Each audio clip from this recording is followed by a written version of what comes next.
بسم اللہ الرحمن الرحیم۔ السلام علیکم ورحمۃ اللہ وبرکاتہ۔ ایک صحابی خدمت اقدس میں حاضر ہوئے اور عرض کی، یا رسول اللہ صلی اللہ علیہ وآلہ وسلم، دنیا نے مجھ سے پیٹھ پھیر لی۔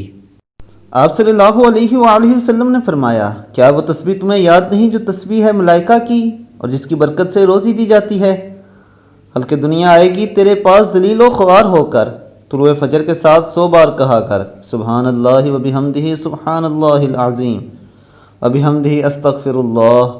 ان صحابی کو 7 دن گزرے تھے کہ خدمت اقدس میں حاضر ہو کر عرض کی، حضور دنیا میرے پاس اس کثرت سے آئی، میں حیران ہوں کہاں اٹھاؤں کہاں رکھوں۔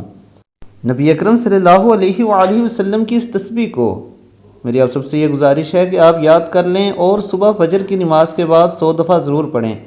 اللہ تعالی ہمیں نبی اکرم صلی اللہ علیہ وآلہ وسلم کی حدیث پر عمل کرنے کی توفیق عطا فرمائے۔ اور میری آپ سب سے یہ گزارش ہے کہ اگر آپ نے ابھی تک میرے چینل کو سبسکرائب نہیں کیا تو میرے چینل کو سبسکرائب کریں اور بیل بٹن پہ کلک کریں۔ اپنا بہت خیال رکھیے۔